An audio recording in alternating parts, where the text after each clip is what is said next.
Thank you. I hope the first part of this lecture, Marketing Milk and Disease, has at least firmly established for you that milk is not necessary for good health, at least cow's milk for human health.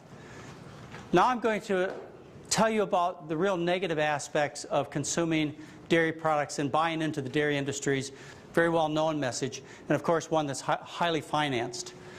And I can best characterize this by telling you, got milk, got disease. You know about some of the negative things concerning dairy products, and I want to just review them quickly for you. Let's take a look at the dairy products in terms of their nutritional components. Now, it's a little bit artificial what I'm doing. What I'm going to do is I'm going to divide this particular food into various components. And for me to say, for example, cholesterol in dairy is what causes heart disease is really not the whole story. It's really artificially separating things out. It's not just the fact that dairy products or meat products that we'll talk about some other time. It's not just that the cholesterol causes rotten arteries and heart attacks. So does the saturated fat. And so does the lack of antioxidants. And so does the lack of dietary fiber. It's just the whole food itself. Whereas people do think about these in terms of separate nutrients, but realize that it's really a big picture that I want you to put together at the end when I describe all the individual problems related to dairy or other kinds of foods. You know that dairy products are high calorie. I mean, after all, they're high fat. They're intended to grow a baby cow to an adult cow. And as a result, they're full of calories. And those calories, we know, promote obesity. They promote type 2 diabetes, and they also promote heart disease. We also know that these dairy products are possible promoters of cancer because of their high calorie intake. Extra calories in experimental studies promote cancer. Dairy products are high in fat, which promotes obesity and cancer and diabetes. They're high in a kind of fat that you've always learned to worry about, and that's the saturated kind or the animal kind, and that's the kind that really rots the arteries. Dairy products are high in protein. As a consequence of their high protein intake, which goes along with the high acid. Remember, proteins are made of amino acids, and some of those acids are more acidic than others, like the sulfur-containing amino acids. So, dairy products, because they are high in protein, aren't they sold to you because they're high in protein? Well, there's a negative part to that. That high protein, high acid nature of dairy products, what it does is it damages the kidneys, causes kidney overload for processing all that protein. As a matter of fact, the standard classic recommendation from all kidney doctors is if you have failing kidneys, you need to go on a low-protein diet to decrease the workload of those kidneys, to decrease the flow through the tubules, to preserve the kidney function so you can stay off a dialysis machine. That extra protein is harmful. As a matter of fact, even in healthy people, people who have no apparent diseases, it's estimated that they lose about a third of their kidney function by the time they get to be 70 years old because of the high protein nature of the American diet. The acid is what really damages the bones because the bones have to neutralize the acid, and dairy products are high in acid. I mentioned to you that hard cheeses are very high in acid, and Parmesan cheese is the most acidic food that people commonly consume. Now, how does that fit with the message that you should consume dairy products to have strong bones? It's exactly the opposite of what the scientific truth is. Dairy products are high in cholesterol, so they promote atherosclerosis, which leads to strokes and heart attacks. They're low in iron. In fact, dairy products have almost no iron in them. When somebody comes to me with a problem of iron deficiency anemia, the first thing I do is I look for a cause of iron loss, like blood loss. Are they bleeding from their intestinal tract, or maybe a woman bleeding from her uterus, or other sources of bleeding I would look for. Now, if I ruled that out, then the next thing I would think about, or maybe even in addition to the problem of blood loss, maybe this is compounding the problem, I'd look to whether or not they had a diet high in dairy products, because dairy products has virtually no iron. The calcium and phosphorus in dairy complexes iron from other sources like green beans and beef and forms insoluble complexes so that the iron cannot now get through the intestinal tract into the body. And the third thing that consuming dairy does is it causes bleeding in the intestinal tract. There's a problem called Heiner's syndrome that little babies have. It's the most common cause of iron deficiency anemia. Heiner's syndrome is due to cow's milk. For those 3 reasons that I just told you. These kids end up with having microscopic blood in their stool or actually gross bloody diapers. And you can't stop the anemia until you take the kids off of the dairy products. Every pediatrician, every allergist knows about Heiner's syndrome. You have to think about this in adults too that have anemia problems. Is it due to all that dairy consumed? Or maybe blood loss in the intestinal tract from the dairy, or maybe all the fat that's in the dairy, maybe that's causing extra hormones in their system, which is causing extra menstrual flow. A dietary solution is the one you want to look for, because that, of course, is something you can easily change. Dairy products have no fiber. And because they have no fiber, they contribute to constipation. But I'm going to carry this discussion of constipation on further, because there are other reasons that dairy products cause constipation, other than the fact that, like all animal products, dairy products contain no dietary fiber. They're low in carbohydrate. Carbohydrate is what gives you energy. Now, milk has carbohydrate. About 30% of the calories are carbohydrate. But in making cheese, the carbohydrate content is reduced to about 2%. You've heard about runners hitting the wall, running out of energy. Well, what they're basically doing is running out of carbohydrate. So if you want to be active, whether you want to be an athlete, a runner, or you just want to be just an active person, you want to be able to do your housework or your work at your employment, if you want to just be alive and active, you want to have that carbohydrate, because that's where your energy comes from. And dairy products fail to supply that carbohydrate, particularly in the area of low carbohydrate dairy products like your cheeses. Dairy products have no vitamin C, which results in poor tissue healing.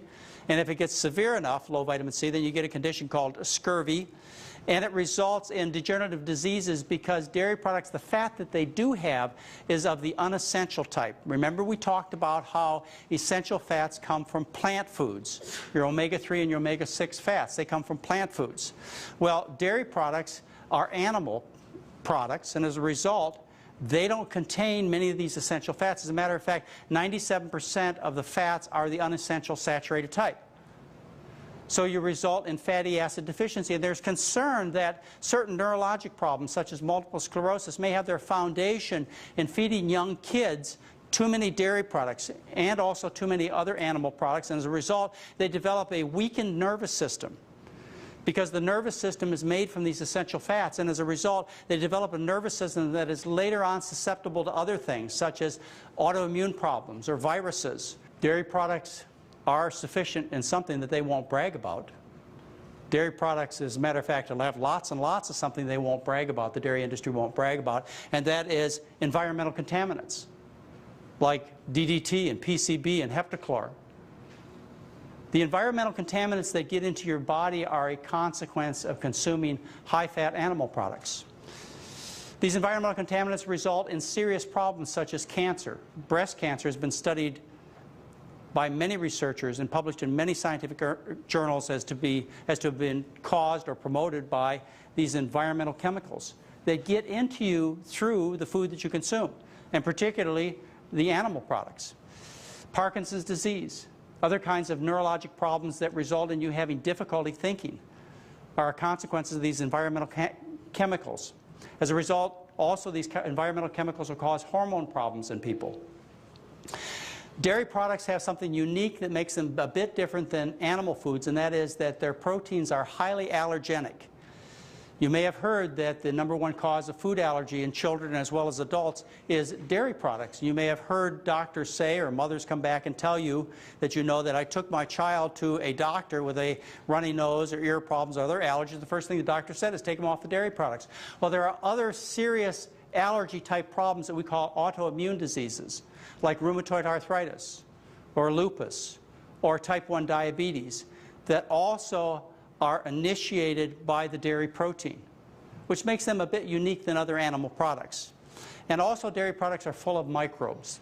They're full of organisms that can cause infection. Let's talk about this microbe thing for just a minute.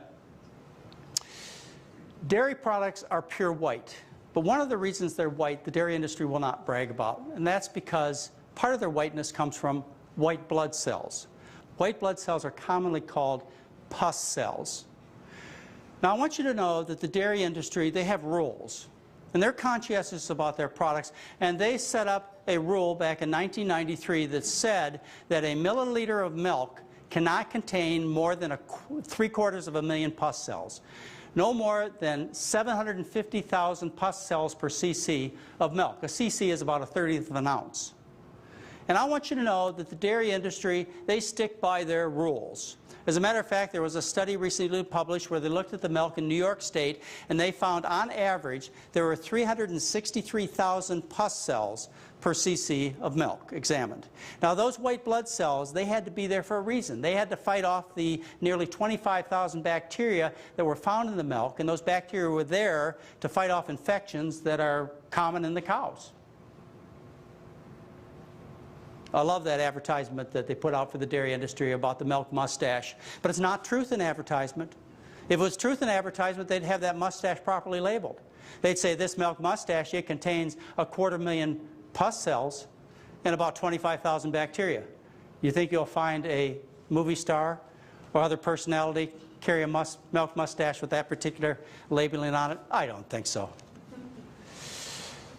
Dairy products were the most often recalled food product by the FDA between October of 1993 and September of 1998. They were recalled because of contamination with microorganisms such as Salmonella, Staphylococci, Listeria, which can cause abortions and miscarriages, deadly E. coli. E. coli is the bacteria that you often hear contaminating food that will kill children.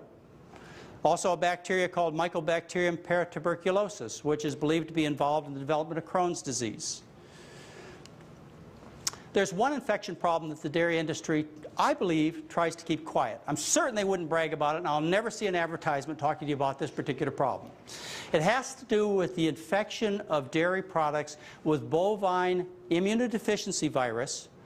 Another term for that is bovine AIDS virus, and also bovine leukemia viruses. I bet you've never heard about this. But I would think you'd want to know about this.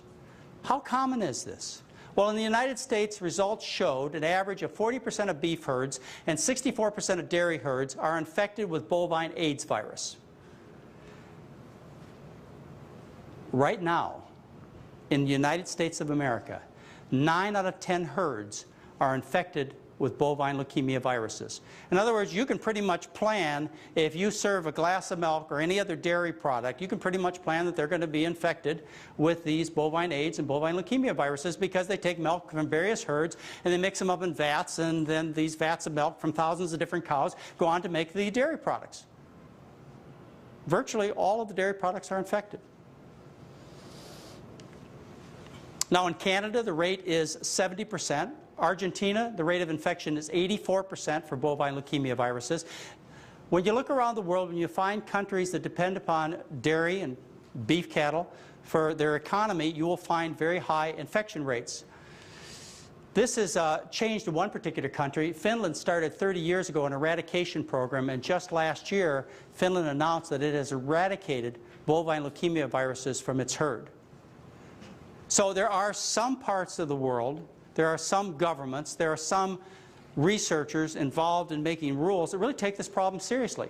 30 years of effort, and they finally cleaned up the dairy foods in Finland. Herds infected with bovine immunodeficiency virus are usually infected with bovine leukemia viruses. Now you might ask, how do these animals get infected? Well, one way is by instruments. They use the same tattooing instruments to identify the cows. They go from one cow to the next. Same syringes to give the cows medications. Same dehorning instruments. They feed pooled colostrum. They take early milk from various cows and they pool it together and they feed it to the little baby calves that happen to be in that particular herd and spread it in that manner. It can spread from mother to calf directly. But one of the interesting ways that these diseases are spread in cattle was brought out in April of 1996 when Oprah Winfrey had Howard Lyman on her television show. You might know Howard Lyman. He's the mad cowboy. Wrote a book, very outspoken man. And he talked about the problem of mad cow disease on the Oprah show in 1996. And Oprah made a statement similar to, "I will never eat another hamburger again." And of course that set the cattle industry off. And they went and sued her because of it. Well, they also took some action based upon that particular television show and the public awareness of what was going on. What Howard Lyman exposed on that show and has been telling people about for many years is the fact that the cattle industry was doing a very bizarre practice. They were making cannibals out of cows. What they would do is they'd take cows that died. They're called downer cows. They die from all kinds of problems. They're sick. And they take them and they grind them up and they put them in the cattle food. And they feed them back to cows. Well, after the Oprah Winfrey show, the cattle industry got together and they said, we're not going to do this anymore. We're going to put a ban on feeding cows to cows. So you think they solved the problem? Well, USA Today did a front page story in June of 2003 where they reported on really what is going on in terms of cow foods being fed to cows. And it's going to surprise you. They do have this ban that you can't feed dead cows to live cows anymore. But you can still feed dead cows to chickens and pigs. Yes. Now when chickens and pigs, they eat this dead cow food, which they process and they put in pellets and other forms to feed to the chickens and pigs. What happens is the chickens and pigs, they chew on this food and they don't chew it up completely. They drop parts of it onto the floor.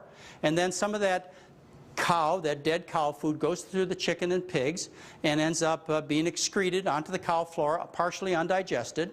And now what they do is they take the droppings from the chicken floor and the pig floor and they compress them into tablets that they are now allowed to feed to the cows. And then there's the waste plate exemption. You know, you can't go wasting things when it comes to food. After all, there could be starving people around the world. They have the waste plate exemption. And what that says is if you go to a restaurant, you order a steak or any other kind of beef product and you don't finish it, they can take that leftover and they can turn it into food for cows. And you can also take those downer cows and you can grind them up and you can make pet food out of those dead cows. Well, there are some unethical farmers that actually go and buy pet food and feed the pet food to their cows. So in that way, dead, sick cows get back into the cow food chain. Now, you don't want to waste anything. So when you go to the slaughterhouse and you kill the cows, what happens is as a result of killing the butcher and the cows, the blood is pooled and collected. And what they do is they take the blood from the dead cows and dead pigs in the slaughterhouse and they make a formula for the baby cows. Now, all these practices continue because of pressure on the food industry, the beef and the other animal product industries, to make profits. And so they say, their excuse is, we have to do this to be competitive or we'd go out of business. But this is the kind of practices that continue to occur that continue to propagate these diseases such as bovine leukemia, bovine AIDS, as well as mad cow, which is of great concern. Can you imagine there was just one little silly cow in Yakima, Washington that fell down with mad cow disease and the whole world went crazy. Japan stopped buying our beef, many other countries stopped buying our beef, everybody got scared. One little cow got sick with mad cow disease. Can you imagine if people knew that 9 out of 10 herds in the United States of America are infected with bovine leukemia viruses? Can you imagine what the reaction might be? Both viruses can cross species lines and infect other animals. They infect goats, sheep, chimpanzees, and these animals, they get sick. They did an experiment back in 1974 where they took 6 young chimpanzees and they fed them infected cow's milk, and 2 died within a year of leukemia. Nationwide and worldwide, leukemia is more common in higher dairy-consuming populations. There's an increased incidence of leukemia among butchers, dairy farmers, and veterinarians. Now, most of the cows that get infected, they don't live long enough to manifest the disease. Only about 1 to 5% of them live long enough to get actual sickness like leukemia and lymphoma. The other cows, they are slaughtered beforehand, so you don't see it in all of them. In the United States, annually there are 30,000 cases of leukemia, there are 70,000 cases of lymphoma, and if you get leukemia and lymphoma, or one of your family members does, and you go to the doctor and you say, and you're going to ask, how did I get this disease? The answer is always going to be, we don't know how you got it. And that's true, they don't know. But could it possibly be a virus? I mean, after all, you know that leukemia can be spread by a virus. You go to the veterinarian and take your cat in for a feline leukemia vaccination, don't you? You think it's a problem with your cat. Why wouldn't it be a problem with the cows? And what sense does it make to consume leukemia viruses? I mean, think about it. Next time you walk up to the refrigerator with your child or grandchild, think about pouring them a tall, cool glass of leukemia virus. I bet you'll think twice. Now, this has been known for more than 35 years. This was actually discovered in 1969 that the herds were infected with these viruses.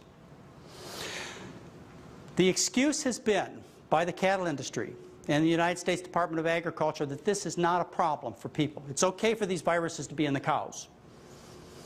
It's okay because the tests that we're using show that this infection does not cross over into human beings. And that's been the reason that they have taken no action and have not made this public, is because the crude tests available have not shown that this is a public health hazard because they cannot identify these viruses in human beings, the bovine leukemia and the bovine AIDS viruses. Well, that's all changed. As a matter of fact, a study published in December of 2003 from UC Berkeley changed all that. They looked at about 250 people from UC Berkeley. They examined their blood by modern techniques. And they found by the presence of antibodies which indicate infection that 74% of people have been infected with bovine leukemia viruses with an antibody response. Other interesting research from the same investigators, when they examined breast cancer cells, they found that 10 out of 23 human breast cancers contain these bovine leukemia viruses.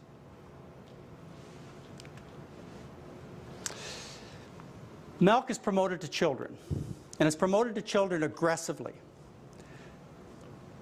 You as a parent may say to yourself or to your spouse, you may say, well, it's okay, I'll give up the milk.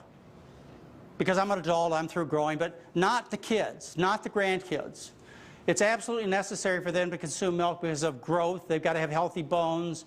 They've got to have good health in general. And we know, because of years of education by the dairy industry and people who work for them, either directly or indirectly, that it's absolutely essential that you feed kids milk. So what you may not do for yourself, which would be wise, which is to give up the dairy products, you would be very reluctant to do for the kids.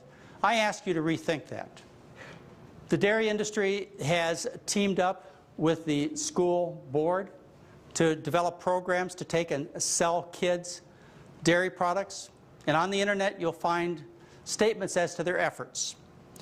They say the goal is to guide school-age children to become lifelong consumers of dairy products. Dairy Checkoff 2003 makes this statement. The 2003 activities will target students, parents, educators, and school food service personnel to make children lifelong consumers of dairy products. Now, where have you heard a similar statement?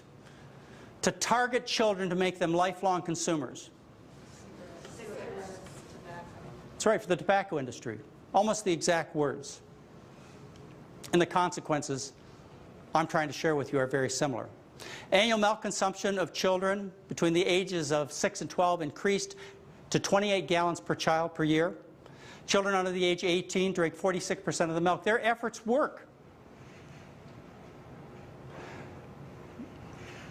I remember as a kid that I was required to drink milk, and it was really hard to turn it down. It was only 2 cents a carton.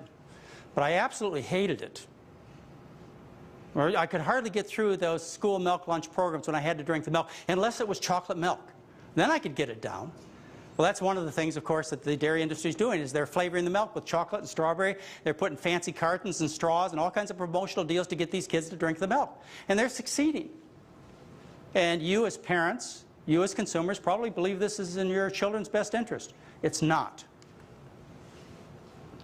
An interesting study published in the New England Journal of Medicine, they looked at 65 severely constipated children.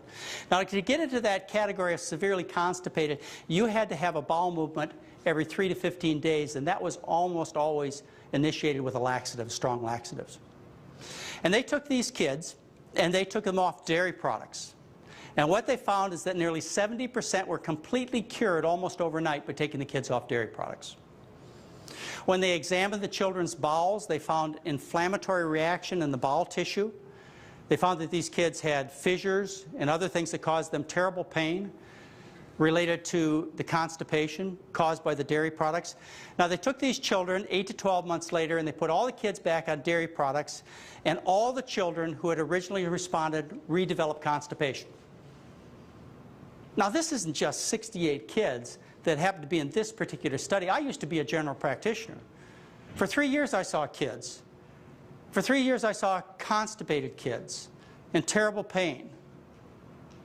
This is a usual problem, not just one that appears in the scientific literature. Just for this problem alone, you would think that the school lunch programs, the U.S. government would take and ban these products from the schools, just to relieve that simple kind of suffering, which is not only painful but also very embarrassing for a child. You look around your neighborhoods, you see kids with snotty noses. You talk to the parents and they're taking the kids to the doctor every month for ear infections. Do you think this is normal? You think kids are supposed to have snotty noses and ear infections? Kids will have gastroesophageal reflux, asthma, eczema problems. This is not normal.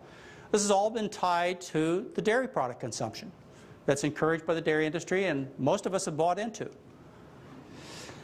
There's a more serious problem that affects kids. It's called type 1 diabetes. Horrible disease. If you wouldn't want to wish something so terrible on a family as to have a member develop type 1 diabetes. It's not just a disease of children, even though this used to be the most common kind of diabetes in children. These days, because children are getting so fat, they're developing a lot of type 2 diabetes, which is now becoming competitive as far as the number of cases, type 1 versus type 2. Well, type 1 diabetes is where the pancreas is destroyed. The initiation of that destruction is caused by cow milk protein entering the bloodstream. That's what the scientific research says. In fact, it is so compelling that the American Academy of Pediatrics work group on cow's milk protein and diabetes in 1994 made a statement that still stands today. They said early exposure of infants to cow's milk protein may be an important factor in the initiation of the beta cell destructive processes in some individuals. Beta cells are what make insulin in the pancreas of the child. And they recommended that you stop feeding cow's milk to children to prevent insulin-dependent diabetes, type 1 diabetes.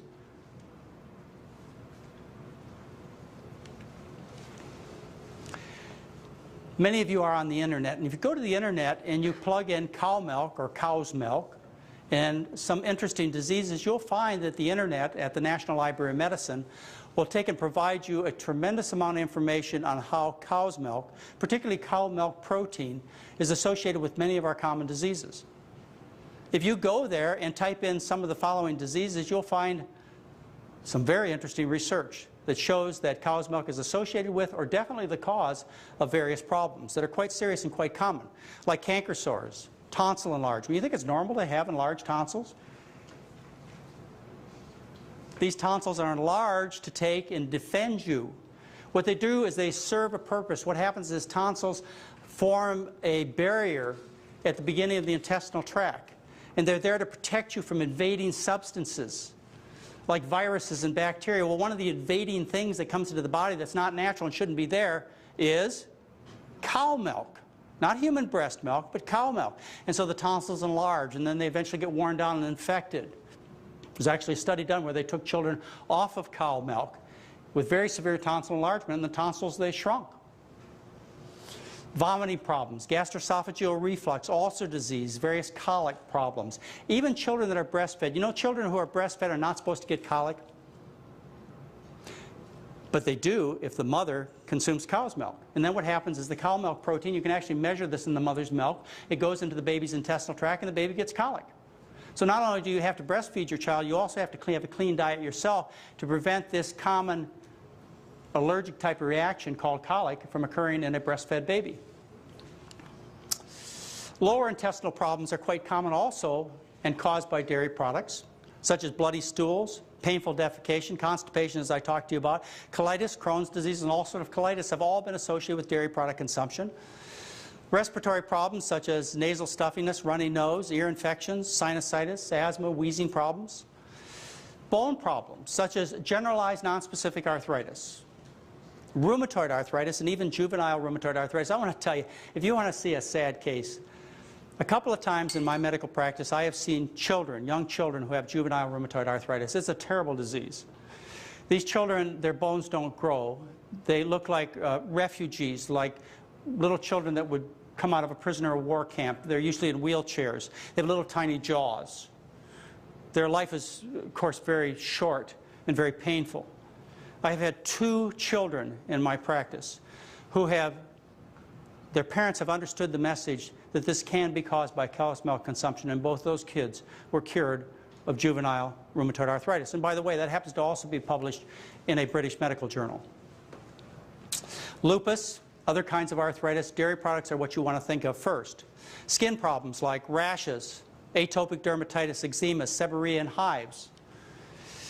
Nervous system problems such as multiple sclerosis, Parkinson's disease, autism, and schizophrenia. There is research in the scientific literature that you can easily find that talks about the cause of autism from cow's milk consumption and the cure of these children simply by changing their diet. Headache problems, fatigue, mental depression, bedwetting problems. You know that psychiatric problem that your child developed because somehow when you changed his or her diaper, you touched in the wrong place? You know that problem, you have to take the child to the psychiatrist to get counseling every month because the child has this psychological problem called bedwetting? Well, I can't tell you the number of parents that write me that say, I've taken the child faithfully to the psychiatrist or the psychologist for years, and they continue to wet their bed until I listen to your advice, which is to get them off the dairy products. It's well described in the scientific literature. What happens is the children consume the milk, goes into their intestinal tract. In some kids, it gets through the gut into the bloodstream, and then it is excreted through the kidney system into the bladder. Well, in the bladder, it causes an allergic type of a reaction. And what happens is the bladder linings, they swell like a giant hive. And as a result of the swelling, the bladder linings become insensitive, so the child can't feel the urine build up in the bladder. And so they go to bed at night, the urine builds up, and the first thing they notice is wet bed sheets. You take the kids off the milk, the swelling disappears, the sensitivity returns, and the bedwetting, the psychiatric emotional problem disappears in many of these children. Very simple solution to the problem. Miscellaneous problems such as iron deficiency and anemia, nephrotic syndrome. This is where the children lose their kidneys from an allergic type of reaction. Glomerulonephritis, where adults also have a similar problems. SIDS, and also hardening of the arteries or atherosclerosis. A lot of you out there have artery problems. You've made some good changes. You've tried to get the fat and the cholesterol out of your diet, and I think that's good. But unfortunately, many of you have not completed the message. You've not really made the step that will really get you to a minimal chance of causing this disease to progress, this closure of the arteries, atherosclerosis, which leads to heart attacks and strokes. You switch to skim milk. Yeah, taking the fat of the cholesterol is good, but what happens is the cow milk protein gets into the bloodstream, and the body makes antibodies to the cow milk protein that attack the lining of your arteries. And it's found in scientific studies that people who have the rottenest arteries have the highest levels of antibodies directed to cow milk protein in their bloodstream.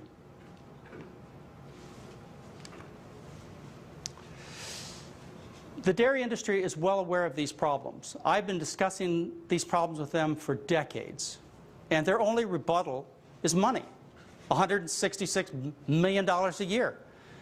And that could buy a lot of research, a lot of scientists, and a lot of advertisement, and a lot of misinformation. I introduced you to Dr. Greg Miller in the last lecture. Let me tell you a little bit more about Dr. Greg Miller. I mentioned to you he's the Senior Vice President of Nutrition Research for the Dairy Association. He's involved in the Dairy Management Incorporation movement, that is the organization that manages Dairy Checkoff 2003, which is out there to promote dairy products for you and your family by designing and carrying out scientific research to prove the healthfulness of dairy products, and also they're out there to promote dairy to your children so they become lifelong consumers. Well, Greg Miller, he's involved in that. Let me tell you how I met him. It was back in the spring of 1993. I did a show, national television show.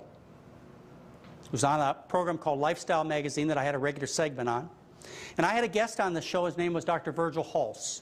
Dr. Hulse was an MD, a PhD. He was a former dairy inspector of the state of California. We talked about the health consequences of dairy products. Now remember, this was 1993. We talked about mad cow disease. We talked about bovine leukemia virus, bovine immunodeficiency virus. We talked about heart attacks and obesity and allergies and problems that you knew about for years related to dairy products. We talked about all those things. In the dairy industry, they saw the show. And so they wrote my producer a letter and said, we need equal time.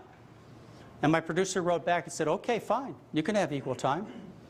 You can be on the show, you can counteract what Dr. McDougall said, but he will be on stage with you. And so we met. We met on Lifestyle magazine in June of 1993. And we did a half-an-hour television show. And he said the dairy industry has a fine reputation. They're a trusted industry. And that was the bulk of his argument, except he had one special argument that I want to share with you. And this was the main thrust of why you should believe dairy products are good for you. He wouldn't counteract the fact that the dairy products were full of viruses and other kinds of microbes, that they promote heart disease and obesity and diabetes and other problems. He wouldn't counteract any of that. What his main argument was is about 3 minutes into the show, he reached into his pocket and he told us why you should consume dairy products. He said, if there was any thought that dairy products were in any way harmful, there is no way I would let them consume them. And he showed us a picture of his 2 children. His 2-year-old consumes milk, yogurt, and cheese regularly, and his 5.5-month-old is on cow-based formula. And that is the argument from the dairy industry as to why you should consume milk, and that is their counter to the scientific evidence. Those 2 shows, by the way, are shown around the country. They're shown to various groups of people. And they show the Virgil Hulse show, and they'll say, well, there must be an answer that the dairy industry has to this. They wouldn't let Dr. McDougall get away with saying these kinds of things. Well, you come on back next week and we'll show you the other show. And they show them the other show and they're shocked because they've got nothing to say. You know that meat is not health food. You know that. You've heard how red meat's not good for you, how it promotes heart disease and cancer and all kinds of problems. And most of you, most consumers in this country, even though they still consume it, know there's a problem. But you believe in dairy products. You believe they're health food. I want you to change your way of thinking. I want you instead to think of dairy products as liquid meat. And to make my case, what I want you to do is I want you to compare the macronutrient content, in other words, the large nutrients, between dairy products and meat. If you compare beef to cheese, you find that they're both about 70% fat. The amount of protein is very similar, 25 to 30%. You found that they have virtually no carbohydrate. They have no dietary fiber. They both have similar content of cholesterol. They have no vitamin C. So if you can put it in that perspective, if you can stop thinking of cheese and milk and so on as health food, as nature's most perfect food, something you never grow out your need for, if you instead can think of it as liquid meat, then you're getting pretty much on target. People bargain with me all the time. They come to me and they say, you know, I'm ready to change my diet, but just not completely. So I'll just make some small changes. What do you suggest I give up? You know, should I give up cigarettes or should I give up whiskey? Should I give up dairy or should I give up beef? It's a hard one. But sometimes I have to help them make those kinds of decisions. And one of the hardest decisions for women to make is to give up the dairy group. Men can do it. Yeah. I think it's a gender thing. I hope I don't offend anybody here, but I think it's a gender thing. What I find is that men will tell me that they can give up milk and cheese, no problem at all, but not their meat. And what do women say? I've seen this over the years, and actually there have been psychological studies to confirm what I have observed, and that is that women have trouble giving up the dairy, don't they?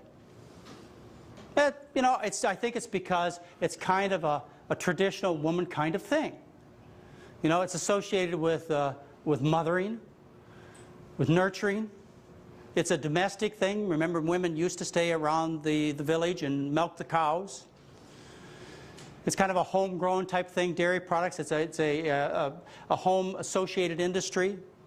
family-oriented, and of course, who gets the bulk of the advertising messages from the dairy industry? It's women. You got to drink it for your bones. That's the primary selling message out there. And so women have the most difficult time giving up the milk. With that in mind, if you were going to bargain with me and you were going to ask, what of the basic 4 food groups should I give up? You remember the old basic 4 food groups? Advertising dairy and meat and vegetables and fruits to you. An advertisement, by the way, usually put out by the dairy industry. If you bargained with me and you said, for my better health, for the health of my family, which of the 4 groups should I give up? Obviously, it wouldn't be the fruit and vegetable, would it?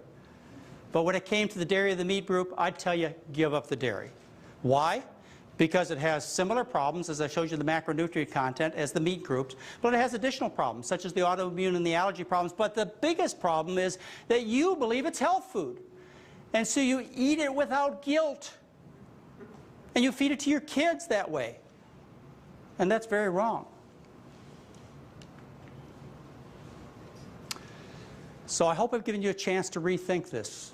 Not only are dairy products not necessary for your health and bones, they're also destructive to your family. And it may be the most difficult message for you to get, because there's been so much education, so much effort, so much money putting behind trying to give you the other message. But I promise you that it will be the greatest benefit to you and your family if you can get this correct. You are not a cow. Your children are not calves. You should not be consuming cow's milk.